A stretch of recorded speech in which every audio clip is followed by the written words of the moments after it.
The On Becoming a Physician theme is really a theme of professionalism. And it's kind of interesting that Einstein is in its 58th year at the moment, but this is only the 6th On Becoming a Physician ceremony that we've had. It is a ceremony of symbols, and one might ask why it took so long. And I'm going to tell you in a moment why it took so long. But one might also ask why it was started when it was started, and for that I would refer to a proverb that I've been told is a Chinese proverb.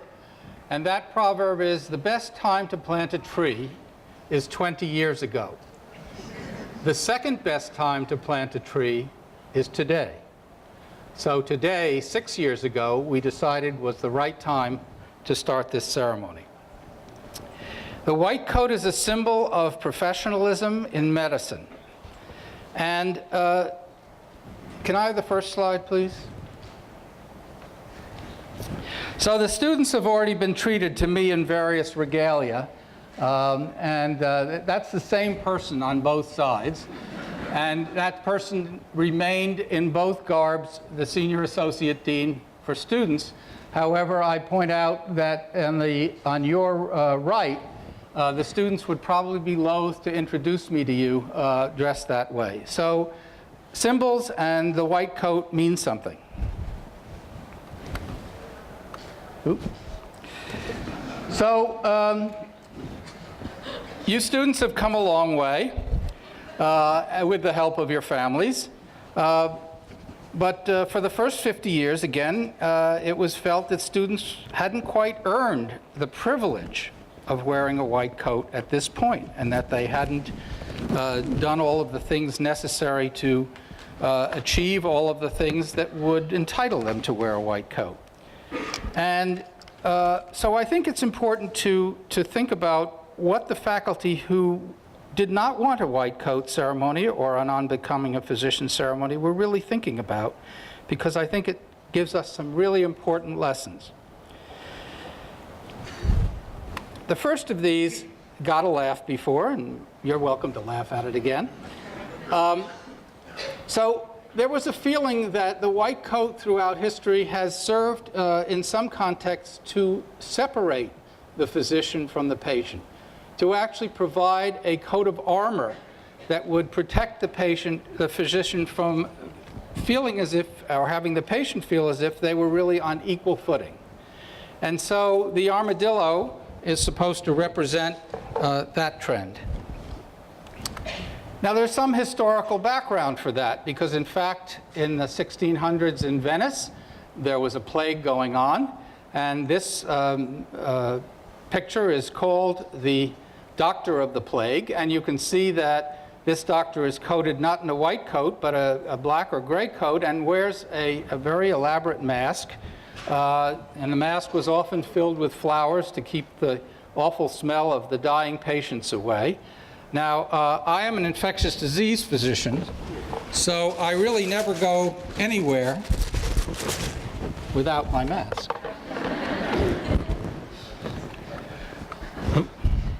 Giving you my whole talk. You're probably happy that it's going that fast.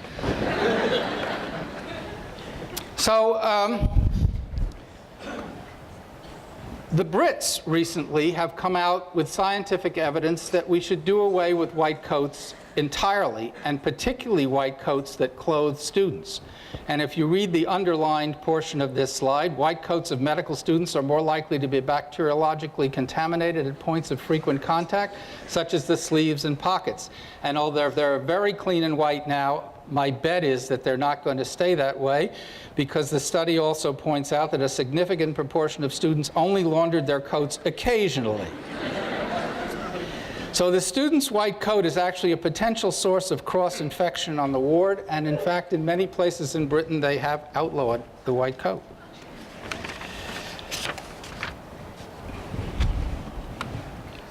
So, in another context, white coats and what they symbolize, that is, that there's a physician behind them or under them or in them, have been used for a long time now to sell things.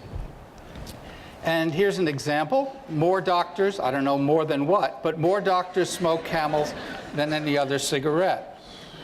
Now, that person's wearing a white coat, and it is highly inferred, if not stated directly, that that person is a physician, and that person is touting smoking Camels. And I'm sure in that day, and if you look at the cigarettes carefully, there weren't even any filters on them.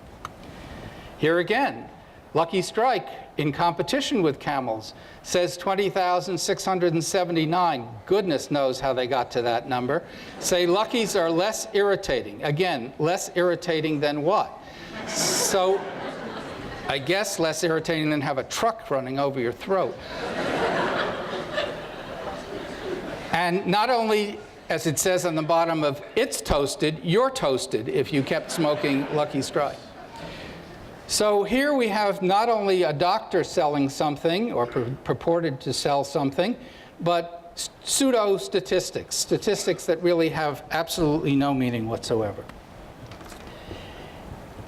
During World War II, Rosie the Riveter demonstrated that women could do jobs as well as men, and women started entering medical school in slightly larger numbers. And women were also, therefore, totally exploitable, as men physicians had been before. And more doctors smoke Camels than any other cigarette comes back again, except now it's a woman who's obviously meant to be a physician. And actually, lung cancer in women now has become a huge problem because of the marketing of cigarettes to women, using women physicians for equal opportunity exploitation, if you will. Going from the somewhat humorous to the not at all humorous is the story of the Nazi doctors. Doctors were very responsible during the Second World War, Nazi doctors, for infamous and malicious non-science and pseudoscience that led to deaths and other horrors. And our profession is remains in great shame because of this. And the fact that this occurred and other things I'm going to mention has led to the creation of various oaths that serve to enforce the fact that physicians should not be involved in those activities. Doctors condoned and legitimized racial profiling and murder. Unfortunately, in this country, this activity was somewhat repeated, perhaps slightly less, to a slightly lesser extent, in the infamous Tuskegee so-called experiment, in which a number of black males who had syphilis were allowed to go on with their syphilis long after a cure for syphilis had been determined. The rationale behind that being, let's see what the natural course of this disease is. That's pretty infamous to me. But these things are not even altogether in the past. This gentleman, who's a very respectable fellow, Dr. Robert Jarvik, invented one of the first mechanical hearts and seems to have been rather ingenious in doing so. But in this ad, he really is representing a physician. He's got a white coat on. Now, albeit if you look carefully, he isn't wearing a tie. So we can see that he might be a doctor of something else. But eventually, this ad needed to be pulled because, in fact, physicians pointed out correctly that he really had no basis in fact, knowledge, or education to talk about lipid-lowering chemicals. Also, very recently, this Bosnian Serb, Radovan Karadzic, who was a physician, was also a mass murderer and a war criminal who was indicted and convicted. But he was a physician, and in his later years was masquerading as a psychiatrist, which in fact he was not. And again, returning to our own shores, physicians in this country were exploited to clear prisoners at Guantanamo and other places for torture. And so the physician would certify that somebody was healthy enough to withstand things that could be called, and are called by many, torture. And again, something we certainly don't want to be thinking about as something physicians would do, but they did. So If you can't read it from the back row, just because you're a doctor doesn't mean you can use the carpool lane by yourself. The doctor replies in his white coat, "But officer, my ego is so large it counts as a second passenger." And indeed, it does. So here's our little boy again, and he's wearing short pants. He's kind of cute. Some people thought it was me, but I was blonde when I was little. And I never scowled like that. So just as he had short pants, we're going to give you a short coat today. And just as he eventually, we hope, outgrew his short pants, we hope that you're going to outgrow your short coat. And you'll eventually graduate to a long coat.